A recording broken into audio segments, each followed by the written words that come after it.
Hello बच्चों, class 10 science का paper करीब है, तो मैं फिजिक्स का नेक्स्ट इंपॉर्टेंट टॉपिक जो 2025 के लिए हाईली इंपॉर्टेंट है उसके बारे में बात करूंगा, दैट इज इलेक्ट्रिक पोटेंशियल।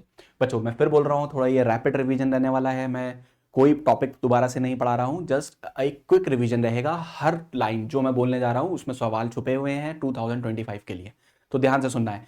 पहला जो आ सकता है इलेक्ट्रिक पोटेंशियल, इंपॉर्टेंट टॉपिक है, कुछ ना कुछ इससे मिलेगा पक्का पेपर में। क्या पूछ सकता है? तो सबसे पहले पूछ सकता है what is electric potential difference. इसको डिफाइन करने के लिए आ सकता है। तो हमें पता है कि जब कभी भी किसी वायर में चार्ज फ्लो करते हैं, चार्ज का मोशन होता है, that is called electric current. अब अगली चीज ये होती है कि इन चार्जेस को फ्लो कराने के लिए कौन रिस्पॉन्सिबल होता है, that is potential difference, electric potential difference.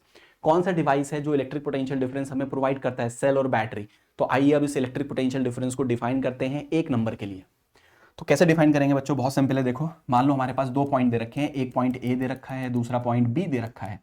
A point का पोटेंशियल है let's say V A, B point का पोटेंशियल है वी बी, और यहाँ पर हमारे पास एक चार्ज दे रखा है Q, जिसको हम ए से बी ले गए, जिसमें वर्क हुआ W। तो हम लिखेंगे final potential which is V B, initial potential which is V A, final minus initial equals W upon Q। ठीक है बच्चों, तो यहाँ पर हम Q को अगर 1 कोलैम कंसीडर कर लें, कितना कंसीडर करें बच्चों? 1 कोलैम। तो यहाँ पर हमारे पास V B minus V A किसके बराबर आ जाएगा? W के बराबर आ जाएगा। तो यही इसकी डेफिनेशन हो गई।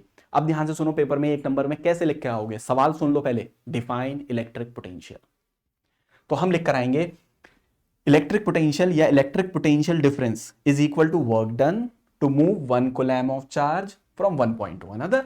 बस simple, it is equal to work done to move 1 coulomb of charge from one point to another. अच्छे से सुन लिया है, शब्दों में अपने लिख देना। सर बहुत बढ़िया। उसके बाद सर अगला सवाल क्या हो सकता है, जल्दी बताइए। अगला सवाल हो सकता है कि what is the SI unit of electric potential. तो एसआई यूनिट के लिए वर्क डन की यूनिट क्या होती है हमारे पास? जूल। चार्ज की क्या होती है? कोलाम। तो एसआई यूनिट बनती है हमारी जूल पर कोलैम। सर हमने तो वोल्ट सुना था, बस यही तो बात है, वोल्ट तो होती ही है। जूल पर कोलैम का दूसरा नाम वोल्ट होता है। तुम्हें पेपर में कहां कंफ्यूज करेगा वो देगा जूल पर कोलैम, बताओ किसकी यूनिट है। सवाल सुन लो, आ चुका है, फिर आ सकता है। जूल पर coulomb is unit of which physical quantity? तो आंसर होगा जूल पर कोलैम किस फिजिकल क्वांटिटी को रिप्रेजेंट करता है? तो answer will be electric potential. बच्चों आंसर क्या होगा? Electric potential. तो हमने इलेक्ट्रिक पोटेंशियल को डिफाइन कर लिया, एसआई यूनिट होगी जूल पर कोलैम, दूसरा नाम वोल्ट। तीसरी चीज हमने बात करेंगे अब कि ये स्केलर है या वेक्टर है। तो क्लास याद रखना है, electric potential is a scalar quantity. बहुत बढ़िया सर, आगे चलिए। कौन सा डिवाइस हमें इलेक्ट्रिक पोटेंशियल प्रोवाइड करके देता है? सेल और बैटरी। बहुत बढ़िया सर, अगला सवाल बताइए। What is the symbol, which instrument is used to measure electric potential? अगला पूछेगा कि कौन से इंस्ट्रूमेंट की हेल्प से हम इलेक्ट्रिक पोटेंशियल को मेजर कर सकते हैं। तो आंसर है वोल्ट मीटर। किसकी हेल्प से करते हैं बच्चों? हम वोल्ट मीटर की हेल्प से करते हैं। तो देखो बच्चों, इसका सिंबल क्या होता है? अगला सवाल ये पूछेगा पेपर में कि वोल्ट मीटर को कैसे रिप्रेजेंट करते हैं। तो क्लास वोल्ट मीटर को हम ऐसे रिप्रेजेंट करते हैं, ठीक है ना। ये हाई पोटेंशियल प्लस लगा सकते हैं, यहाँ माइनस लगा सकते हैं। उसके बाद अगला सवाल क्या पूछेगा?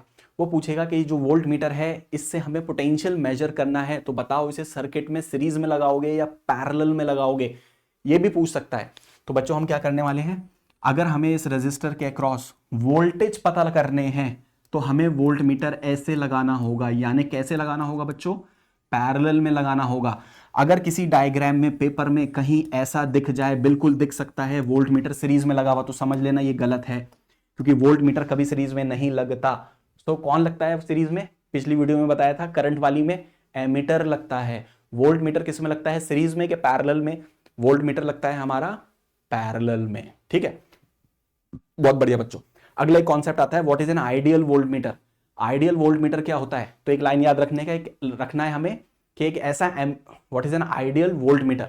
तो हमें याद रखना है कि आइडियल वोल्ट मीटर वो होता है जिसका रेजिस्टेंस बहुत ज्यादा हो, और बहुत ज्यादा कितना? इन्फिनिटी हो। ठीक है सर, बहुत बढ़िया। कम से कम क्लास इतनी देर के अंदर हमने 10 से 12 सवाल कर लिए हैं। आगे चलेंगे। आगे क्या हो सकता है क्लास? इस इक्वेशन पे जो भी हमने पोटेंशियल डिफरेंस के लिए लिखी थी, इस पे हमारे पास आ सकता है न्यूमेरिकल। तो न्यूमेरिकल की अप्रोच क्या रहेगी वो बता देता हूं बच्चों, इसलिए बोल रहा हूं ये वीडियो बहुत इंपॉर्टेंट है। बहुत ही फास्ट ट्रैक पर 10-10 मिनट में हम पूरे पूरे टॉपिक को रिवाइज कर रहे हैं, ठीक है। तो हमारे पास सवाल कैसे आ सकता है? वर्ड प्रॉब्लम में लिखा होगा, तो उसमें से तुम्हें गिवन निकालना है। उसमें वो बात करेगा दो पॉइंट्स की, शायद ए पॉइंट की और बी पॉइंट की। उसमें बोलेगा फॉर एग्जाम्पल ए का पोटेंशियल दे रखा है हमें 10 वोल्ट, और बी का पोटेंशियल दे रखा है हमें 40 वोल्ट। ठीक है सर, बहुत बढ़िया। एक चार्ज दे रखा है 20 कुलैम, 20 कुलैम, बहुत बढ़िया। ए से बी ले जाने में वर्क डन निकाल दो। ये ए से बी ले आने में क्या निकाल दो, वर्क डन। तो सर हमें पता है equation, that is V B minus V A equals W upon Q. What is V B 40, what is V A 10, what is W पता नहीं, व्हाट इज क्यू 20। तो this is 30 equals W 20, this is 600 joule which is work done. बहुत बढ़िया, ठीक है। तो इस तरीके के सवाल आ सकते हैं, बिल्कुल नहीं घबराना है बच्चों, सवाल को अच्छे से पढ़ लेना है, गिवन को निकाल लेना है, उसके बाद इक्वेशन अप्लाई कर देनी है। तो सर इसमें और क्या वेरिएशन कर सकता है, देखो बस क्या कर सकता है वेरिएशन बता देता हूं। हो सकता है ये भी दे दे, ये भी दे दे, ये पूछ ले, ठीक है सर, तब भी ये इक्वेशन लगेगी बिल्कुल। ये भी दे दे, ये भी दे दे, ये भी दे दे, ये वाला पूछ ले, तब भी सेम इक्वेशन लगेगी। तो इन सब में से देखो कितनी चीजें हैं, 1 2 3 4, चार में से 3 गिवन होंगी, चौथी पूछ लेगा, कोई टेंशन नहीं है। एक बात, दूसरी बात यहां पे याद रखना है, यूनिट्स का ध्यान रखना, ये कोलैम में होना चाहिए, वर्क डन जूल में होना चाहिए, और पोटेंशियल हमारा वोल्ट में होना चाहिए, ठीक।